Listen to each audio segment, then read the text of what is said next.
Hello and welcome to a brand new podcast sponsored by Toro University, where we're going to help you find a way to balance your Toro values with your chosen career. So joining us for the first episode is Ben Simons, an industrial organizational psychologist, and he's going to go through all things psychology. So I hope you enjoy the ride and join us for episode 2 coming next week. Hello and welcome to a brand new episode of The Chosen Career. And today we're joined by Ben Simon. Ben Simon, you are in industrial organizational psychology, or Io Psychology for short, as we will definitely be referencing throughout this episode. So just quickly to start us off, can you tell us a little bit about what industrial organizational psychology is, and then we can go in a little bit about how you yourself got there. Sure. So Io Psychology is a very interesting field. It has been around for a little while, actually. The I stands for industrial, the O is for organizational, and it really blends both staffing and hiring of psychology and assessment side to the organizational piece, which is more coaching and team-based psychology. But at the end of the day, Io Psychology really is all about bringing psychology into the workplace and being able to diagnose workplace issues from a people perspective. So it's very much in the industry side of like the business rather than the personal, that usually you would assume psychology is very much clinical psychology. So it's very interesting to be doing a psychology episode when we're not going into a clinical psychologist. So it is interesting. Yes, it is a little bit more diverse and it varies from the other more clinical psychology roles. As you mentioned, industrial, it actually is used in schools. The military is one of the big fields, and government is, a big field where Io psychologists work. So can you explain what do you mean by military uses that? How would they use Io? So I think a great example is looking at, for instance, Israeli fighter jets, right? Like how there's a lot of psychology behind how the army works.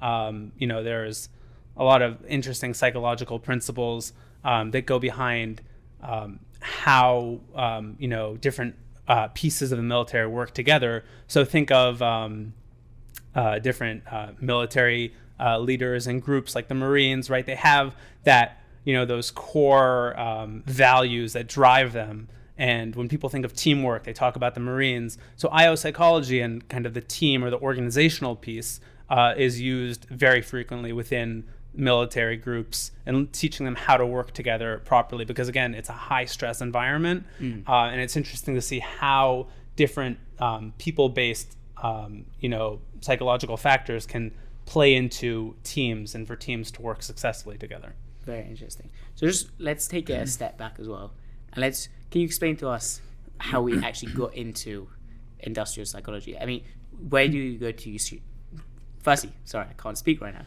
Where you grew up in LA? Yes. Yeah, and you went to base. I did. So how did that lead you to where you are today? So I went to base in Israel, really enjoyed my 2 years there. And after that, I was looking for, a good college degree. I was interested in psychology, but at the same time, I wanted to utilize the credits that Turo offers to incentivize students to continue into a college and kind of move down to choosing a career path. But at the same time, to incentivize students, they offer a certain amount of credits. I like the subliminal messaging here to come to Turo. Come to Turo. We'll give you however many credits it is. So what was the interest in psychology? So I've always been interested in psychology. Every good, Jew has a grandmother or parent that wants them to become a doctor. I wasn't interested in that. Psychology, maybe that's second place. But I was always interested in psychology and, what makes things work. I actually grew up like tinkering with cars and, very hands-on, like what are the mechanics behind something? And psychology is the mechanics behind the human experience, behind human beings. So it's very interesting to see why people do what they do. It's very fascinating. So we've delved a little bit into like clinical psychology, clinical psychology, and also industrial organizational psychology, Io psychology. What else was there, especially at the time when you were thinking of going down psychology? Was there other things on your mind that you were looking into within the psychology branch? So I happen to have come into Turo with the interest within Io Psychology, initially. But I know. How did you know about it for that? So I learned about Io Psychology. I can't remember the first point where I heard the term. I do remember that I had a interest in business, but I didn't quite enjoy sales. And I had an interest in psychology, and someone mentioned to me, they said, there's actually a field that merges the two of those together. And I said, wow, that really is perfect. I was so expecting you to say, oh, I saw a YouTube video on it. It's a classic. But Yeah. So you saw, someone told you that there was able to mix both business and psychology. So you instantly, I think you came in knowing that was the route you were going to go down. Yeah. Wow, interesting. So you came in there a couple of weeks ago, and you were giving us a talk on, you and a couple others were giving us a talk on a careers night, basically, on the different routes you can go down with a bachelor's in psychology. Can you expand on that for the listeners, for those who aren't as equipped as you when coming in, knowing that they want to go down a certain route, but they know they like to understand humans or wherever it is, and they want to go take the route of psychology? What other paths are there to use your bachelor's in psychology for? So Turo offers a really great psychology program. The head of the department over here, Alan Perry, is an amazing psychologist. Big fan. He's one of my favorite professors. And Turo offers a clinical path, whether it's a PhD or PsyD, traditional, or if you want to do research, if you want to be a practitioner within more traditional clinical psychology. There's forensic psychology, which is the use of psychology and merged with law. So for instance, whenever you hear about the insanity defense, they bring in a forensic psychologist to judge the clinical state of different prisoners or different convicts. That's Dr. Perry's one. That is Dr. Perry's specialty, and it is fascinating so stuff. Yeah. Go watch a YouTube video on that. There's also school psychology and child psychology, which is fascinating. Is there a difference between the two, or they're the same? That's synonymous. I don't know if there is a difference between the two. I know that often child psychology is is used in school settings, and perhaps that's what they refer to by school psychology.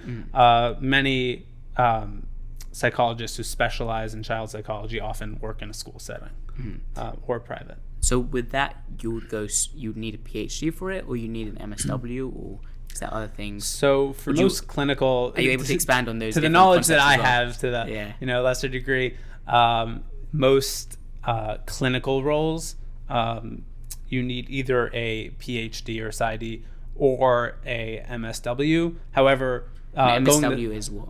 So MSW is a master's in social work, or there's also master's in clinical. I think it's clinical counseling. I forget.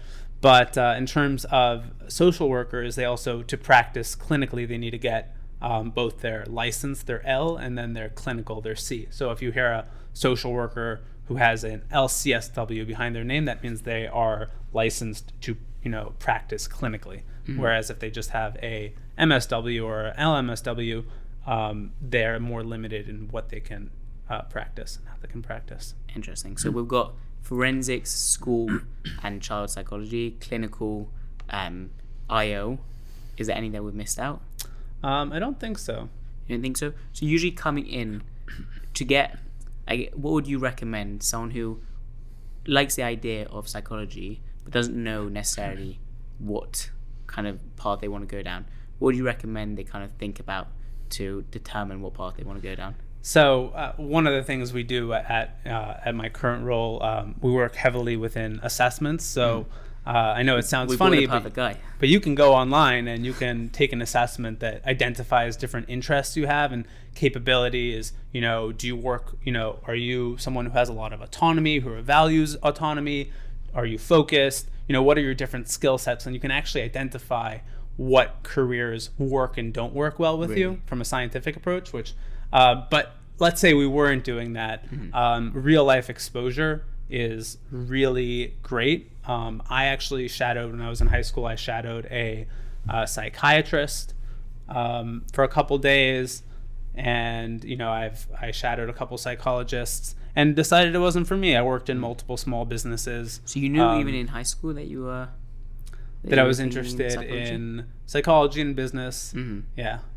It's so interesting. Because a lot of people coming in, especially after doing however many years in yeshiva, like, it's kind of a shock to the system to, like, okay, now I'm choosing a career. What do I want to do? Like, how do I want to go down what path? Right. And that's the number one tip I would give to anyone who's, would watch a video such as this a little earlier on, is that it's never too early to start preparing for your career. Mm-hmm. At the same time, don't freak out if you're, been in yeshiva for a couple of years and you're starting out, like anywhere you start, that's great.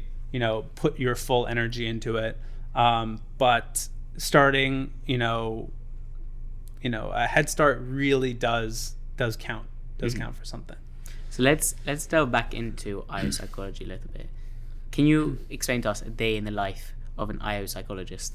Sure. I'll give you a day. Do we call you an Io Psychologist? Is that the right terminology? So you could call me an Io Psychologist. I actually have a master's and not a PhD. Mm-hmm. However, in Io Psychology, most practitioners only get masters and not PhDs. Mm-hmm. The reason for that is because the nature of Io Psychology is more of a practitioner role, where people go out and they practice and they affect those scientific and research Interesting, because I would have thought that the research side of it is more PhD style now. It is. So I was saying that there are Io psychologists who focus on research, but a lot of people who go into Io Psychology are really excited to practice and to see, like, to affect change within organizations and settings.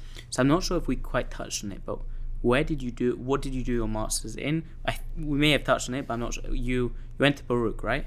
I did. So what did you do your master's in there? So I got my master's in Io Psychology. In Io Psychology, yeah. Meaning that if you got it in Io Psychology, how does it work that some people would get a PhD in Io Psychology, or? Right. So I'll kind of outline the trajectory of the career path. I came to Landers, I think, in 2017. I was here for 2 years. Got my bachelor's in psychology here at Turo. Then immediately went to Baruch for their master's in Io Psychology program. There was a time in between graduating and starting at Baruch, or you went straight? There was a summer where I was working. Really? Because I know a lot of people, you usually have to take a year out before you end up starting your master's. So interestingly, you mentioned that. An MBA, for example, often you can only get into with around 2 years at least of experience, of business experience. And as I think we'll get into a little bit later, I am a big proponent of, working before you start your master's or working during your master's, because that experience will really shape the education and make it more than just a piece of paper. Why get into it later? Let's get into it now. All right. How was that, practically speaking, how would one, because I know a very hard thing is getting a job without certain degrees. So how would one be working without having a master's? So that's where it really ties in my own, my own opinion of starting early. The earlier you start, the less you have, the less needs you have, and you can take internships or opportunities that you can't take at a later date. For example, my first experience with Io Psychology, I was graduating. I think I was in my first year. It was in between my first and second year at Turo, and I saw an internship on LinkedIn for Aflac, the insurance company, the Duck. And I knew someone at Aflac, and I reached out to them and said, do you know anything about this internship? They said, it's actually in my office, and they were able to get me a meeting with, and this was back in LA, they were able to get me a meeting with the head of that region. And I asked, and it was a type of internship which is common, what value can you bring to this organization? What value can you bring in 3-4 months? So I asked the person I knew working there, I said, what are they struggling with? And he said, they're struggling in retaining their salespeople. They have people who come in, and over the course of 3 months, 90% of them leave. It's called attrition. So they have a 90% attrition rate, or even 97%, very, very high. Over how long? Just in over general? a couple months even. So imagine if you took 100 people and you kind of brought them into the first round interview where you want them to come, you would have about 5 to 7 after 3 or 4 months remaining. So that's a lot of money. That's a lot of time. It's a lot of resources that the company, that Aflac, invests in taking people through that process. So their goal. So before we get into that, I kind of identified that need or pain point, and I walked into the meeting saying, "Listen, my name is Ben Simon. Pleasure to meet you. I've heard that you have a problem with attrition, with employees leaving, and you're looking to boost your retention. I'm, interested in a field called Io Psychology, and employee retention is something that I can help with, that I can use different research and practices to help boost within your company." And he literally got super excited. He pulled over his ATS, called the Applicant Tracking System, flipped it over, is like, "Let's get into this." So I was able to do that, and I didn't get paid for that opportunity. I'm saying for you, that must have been an incredible experience, because you actually were practically using all your skills at that point. Yeah, and it was very interesting because it was entirely self-directed, meaning I kind of set the goals that we were going to try, and over the course of a couple months, we did what we could. But we, did different surveys, different assessments, and tried to identify what it takes to keep people in a role where they weren't making any money. It's entirely commission-based. So how do you get someone to stay in a role for a couple months to see if they're good if they're not making any money? So that was quite an interesting experience. That is very interesting. So that was my first foray into Io Psychology. And again, you never know where opportunities come from or where they're going to take you. So you can always just be open and willing to try new things, I think. I think a big thing for a lot of people is that it's often you're taking a lot of risks by not getting paid. For sure, it's a great experience, but a lot of people aren't at that point that they can just jump into something and not get paid. Exactly. So that is a huge topic of debate. Should interns be paid? Should they not be paid? And most of my opportunities, my IO-focused opportunities before my first full-time job, were practically not being paid. And that's rough. And that's, again, why I mentioned starting earlier, or when I was in Turo, I worked 3 part-time jobs while I was here. And, it's hard. And, for instance, if you're in the medical field, while you're in medical school, you're working full-time, you're not getting paid as well.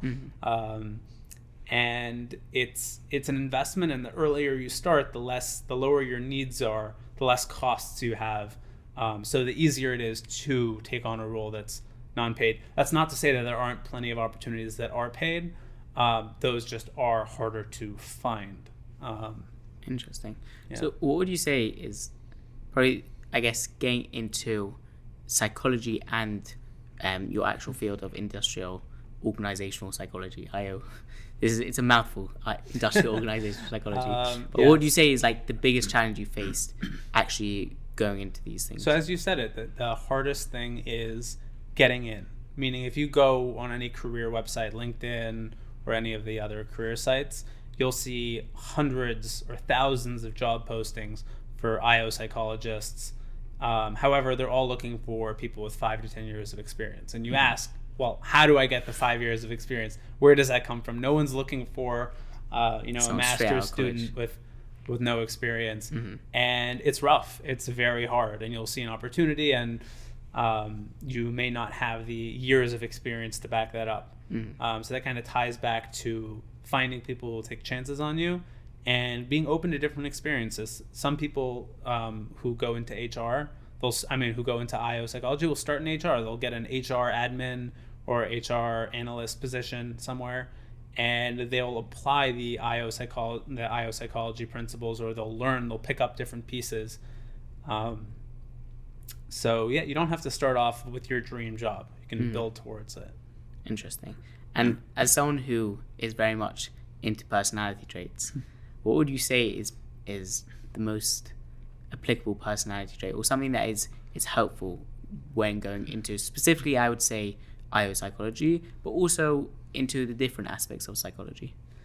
So I think they're very different. For Io Psychology, the number one skill, not necessarily a personality trait, but is storytelling. And the skill is being able to share your perspective and convince another person, not necessarily that you're right, but convince them to listen to your argument, to listen to your data. Because Io Psychology, one of the main things that Io Psychologists will do is they'll come into a boardroom and you'll have the CEO, the CFO, the OO all sitting there, and you'll come and say, we've spent the last couple months doing different projects. We've run here are different analytics. We'll pull them up in nice animations, and we'll try to convince them to affect certain changes. And very often they'll say, I don't understand this. We don't want to do this. It's a big cost. And you need to be able to show value for what you do. And I think certain fields, it's easy to demonstrate the value you have. In certain fields, you really need to be able to showcase it and explain it. What really is that value that you're offering them? So I'll go back to retention, because that's something I did for a couple of years. So if you look on Gallup or Glassdoor, there are different metrics that have been collected over the years of how much it costs when an employee leaves an organization, when there's attrition. For a blue collar worker, someone who makes, let's say, $50,000, it could cost the company $10,000 between that person leaving, the 3-month period of time where it takes them to find a new person, for that person to get up to the proficiency level as the person who had previously left. And if someone's considering leaving, they're not going to be giving their full productivity levels. So you have kind of a dip in productivity, and then a couple of months until that productivity level is back up. And all of that time is losing company money. So at the lower level, companies are losing $10,000. It can go up to hundreds of thousands of dollars. If you have an executive, for example, or multiple executives who leave, you have thousands you have hundreds of clients and thousands of deals or different opportunities that aren't given the attention that they require. So attrition and conversely employee retention is a huge benefit or cost to most organizations. That is very interesting. So another aspect as well that I wanted to focus on, especially, we're going to get into the from kite in a second, but you're married. So Mazel tov. Thank you. So what's the balance there of dealing with you have a kid or you haven't got, so I assume by the time you have a kid, things will obviously change. But at this point now, how does having a family and having a work and having a job, what's the balance there? What do you do? So it's interesting that you mentioned that, because when I was looking into Io Psychology and specifically Io Consulting, there are two paths. There's the internal path and the external path. Internal is more working within one organization, kind of like the 9-to-5, working at, let's say, some organization like Pepsi or Apple, where you're working there, you're the in-house Io Psychologist, and you have more of a structure. External consulting is working for a company like Deloitte, Bain, Accenture, where you're on the road 5 days a week. You're off to Wisconsin to meet with the managers of a plant, diagnose the problems they're having, which can be very taxing on married life. So I chose more of the internal route. I do know some IOs who are external consultants, and it's very hard. But Baruch Hashem, why would someone choose to go down that route? It's Money's a better, lot. It's a lot more financially rewarding, I hear. or it can be. But now that you chose that 9-to-5, you find the balance is easier? So the balance is definitely easier, especially with work-life balance that's being focused on by many companies today with COVID. Like, I work from home. I'm able to, get up in the morning, go to Shacharis, come back, have a coffee, start my day, like leave for a couple minutes to run to, Mincha, which is, 20 minutes. It's like a 5-minute walk from my house. So working from home really does make things easier. Cut 2 hours commute out of your day. You have time to, go to local base measures. I happen to go to Landers, Turo, and learn a bit. I'm loving this uplifting wrestling. So yeah, it is a lot easier with that. So let's delve more now into the from kite side of it. I guess coming from base and then into Landers, you've been in like a nice, I would say, good bubble of Jews. like constantly. So what would you say is the single most surprising thing about entering the secular world and the working world? So something that I was that was definitely surprising before I started going into secular workforce, and it's been consistent, by the way, between my last 3 or 4 jobs, is I always thought, listen, do you wear a kippah at work? Do you not wear a kippah? Eating your plate that came in from home, your Tupperware, your tinfoil covered plate, kashrus, people are going to look at you funny, like not working late on Fridays, in all the different religious pieces, is there going to be overt anti-Semitism in the workplace? And many people will limit the extent of what they do externally because of a fear of that. And Baruch Hashem, what I've experienced across multiple different jobs is, if you stay true to what you value, very often, like, there aren't those external, those fears aren't as applicable, I would say. So, like, I've worn a kippah my entire career so far, which has only been a couple of years. Bringing in my own food, workers ask, like, you want to go out for food? Oh, like, I can't, explain kosher once, explain, shomer nekiah, shaking women's hands can be complicated. So I would advise everyone to talk to their own rabbi. My rabbi personally said, listen, you can shake a woman's hand because you don't want to insult people. With COVID, people are a lot less. I'm sorry, I'm really scared of COVID. into shaking hands, but it's a respect thing, and it's more about derech liba, about things being more than professional, and setting that professional relationship in a very strong way is really great in terms of setting boundaries and respect. Because I was going to ask, is Io from Friendly? But I guess you sort of explained that you yourself, it's depending on your outlook whether or not you can make it from Friendly. So that's definitely one piece of it. There are a good number of Jewish IOs. I know about 100 or so. Wow, that's fair enough. Yeah. We do stick together because it's kind of a more emerging field, and most people seem to be able to practice Judaism, fully, both in their normal lives, at work. So what would you say are the challenges within Frumkeit? So there are challenges. For instance, we had a holiday party this year, which actually ended up getting canceled, but it was at a treif restaurant. When I say treif, I mean, like, the only things on the fixed menu were, octopus and it wasn't like you could get everything gets complicated, even salad or whatever it was. And the question was, do I go out with all my coworkers? There's going to be unlimited alcohol because companies love alcohol. And do you go out and go to a treif restaurant with a kippah on, and where there's alcohol, and like, what do you do in a situation like that? So asking, my Rav, and figuring out, there's obviously the piece that relates to your success within your career. Will you be able to continue moving forward if they feel like you're not part of the company? The advice I personally got was, if it's going to make a difference, and in my company it really does, you can order food. Is there not an issue of Morrison or something like that, I guess? So what I was told is that it's very common for professionals in New York, meaning if people see like a Jewish person with a kippah on, eating at a restaurant, if they, obviously they'll look and see, you want to eat from something that looks different from a styrofoam container or whatever it is. I definitely don't want to be telling other people what to do because it's definitely not my wheelhouse. But like, those are complications. Going out to bars with, coworkers after work, there's strong halachas about drinking with Goyim. So it does get complicated in trying to keep that relationship, that professional relationship, but staying away from, Isurim and halacha. Interesting. So what would you say is some good advice for someone who's thinking of going down the same path as you? So one piece that we hit on earlier is start as early as possible. In the field of Io Psychology, work experience counts for a lot.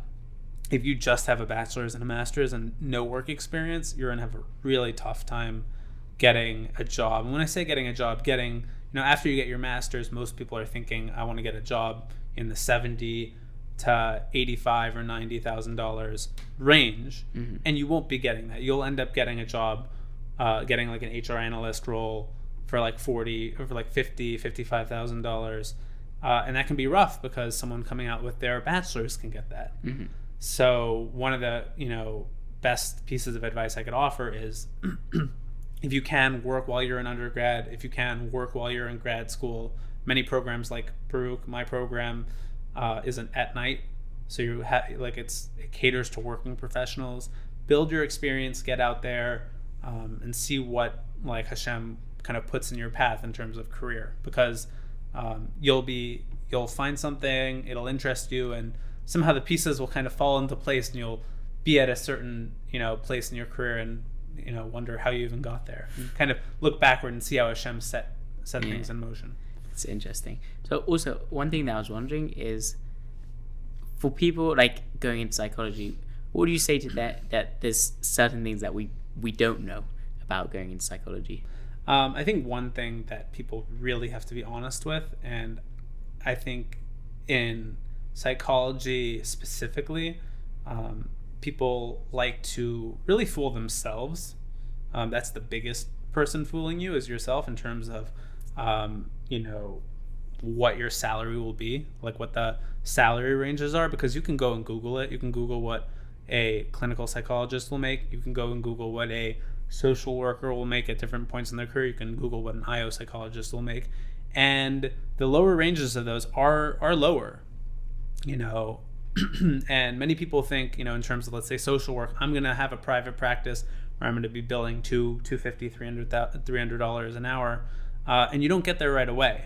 Many people think like that's what I'm going to do, but the truth of the matter is you might be working for a clinic and be making $40,000, $50,000. You have to really be honest with yourself, and this goes with any career, but to really decide, mix between your passion and also your needs, and be able to make sure that both of those are being met. Interesting.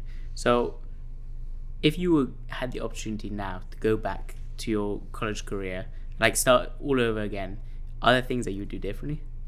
I happen to think my path, specifically for the field that I went into, Baruch Hashem, I've been like really blessed with different opportunities that I was able to take, and kind of starting with that idea of what I wanted to go into.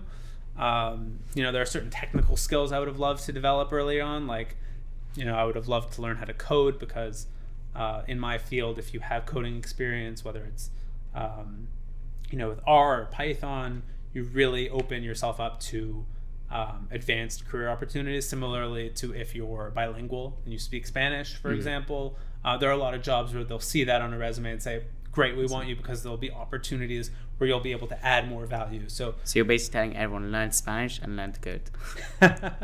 I think within a lot of careers, having a almost, if you will, majoring in a field and minoring in computer science is definitely helpful. But not even, you don't have to minor in anything. There are a million courses out there, and YouTube and books, and you can learn everything yourself. These days, it's less about having that piece of paper and more about something to back it up.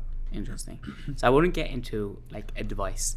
I want to first, what's the best advice someone's given you, and then I want to go into the more other side of it. What's the worst advice someone's given you? It's a very interesting question. I think the best, I can tell you the worst advice first. The worst advice I've ever gotten was, choose your career path, and then that's it. You have to think really hard, because once you decide on a career path, you're already too invested. And I know many people who've made different career jumps and pivots throughout their career. And there's something very... At what stage? Once they've already... At different stages. I know someone who's an investment banker who, at 24 decided to go to med school. I know people within my own field who will jump from, working corporate to going into private coaching. Though, there are people who will decide to follow their passion. And I think it's important to fully invest yourself in something, but at the same time, allow yourself to be open to different opportunities. And that was more of the better advice that I've gotten, which was, follow your passion, make sure you're meeting your needs, but also things will happen in your career and in life that kind of, fall into your lap. Should I do this? Should I go the road on the right or the road on the left? And you can just make that decision, and it'll all end up working out. And that's not a personal guarantee. Don't come back to me for that. We're holding you directly accountable for that. But it really is true. If you believe in what you're doing and find passion in your life, you can really choose anything and find success. Fine. So before we end off, we like our shtick questions here. So the first shtick question that is always interesting to hear. You're going to laugh at. I'll tell you my other answers afterwards. But we're going to ask, if you were a fly on the wall watching two people have dinner, who would they be and why? That's a very funny question. I'll tell you, I answered Churchill and Hitler for my last one, and I got roasted for it. So I definitely don't go down that route. I won't go down that. I would say a conversation, and a realistic conversation that probably happens quite frequently, is a dinner conversation between Warren Buffett and Bill Gates. You have two of the richest people in the world who have both decided that they're less Gashmiistic, as you will. Warren Buffett has this, whatever it is, a house he bought for $150,000 and drives an old 1990 Ford pickup. Bill Gates, they both decided they're giving away 99% of their money. And it's curious from like a guyish perspective, but also from that, people who really made it. Because if you talk to most people, they'll always, no matter what their aspirations are or their different moral or personality traits, whatever it may be, at the end of the day, they're all driven by money. We have needs.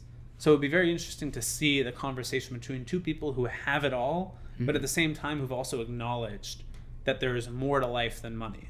So I'd love to see what that conversation is, because, for us to say, that money is not the be all end all, but we don't have unlimited sources of money. Yeah.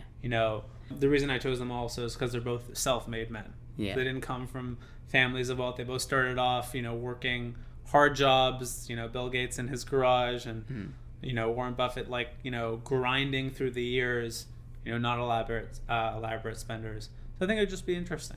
That would definitely be very interesting. That is definitely much better than not answer I had. Other fun question we have, let's say within your work environment or your college campus, wherever it is, where would you say is the best place to take someone on a shidduch date? So my company building in Midtown New York, the basement, it's a very nice building, you could say. And in the basement they have a gym, but they also have a pool table and they have arcades. That's and epic. It sounds funny, but you could literally come down from work. They have Pac-Man, they have Street Fighter. So you could come down and do that. I think that they have a coffee house down there. That's very awesome. 21st century. Definitely working. Feel. That must be one of the hard things, not being back in the office again. Like, even though it's nice to work at home, like the office environment is probably hard to. The office environment is fun. Yes. Yeah. It's nice to be working with like-minded people. So then the next question we were going to ask is, let's say you throw out all ideological and halakhic issues, where would you say would be your dream location and your dream job to be? Right, you could go anywhere and do whatever you want. Wow. I'd want to be in Bali with 6-inch, like a nice 8-inch beard. No. What I'd love to do, and not necessarily throwing those out the window, but working for a large tech company, something like IBM, one of the opportunities that cloud or tech companies offer is remote work is not only temporary, it's been something that's been focused on for years. And, working from Israel, being able to kind of live a more simple life, but at the same time be involved in the interesting technological advances, of today's day and age. Interesting. Really interesting. That was definitely a lot more practical than I thought it'd be. Ben, this was truly incredible. Do you have anything that you want to add on to our listeners? go to Turo. It's fine. Subliminal messaging has been going from the beginning. If you listen to this podcast, you'll get 50% discount. Whoa. That's cutting out. Okay, amazing. Thank you so much for joining me on here. If anyone has any questions for you, they can get in contact with me, and I will put you in contact with Ben. And yeah, come to Toro. Have a great night, and thank you for joining me, Ben. You too.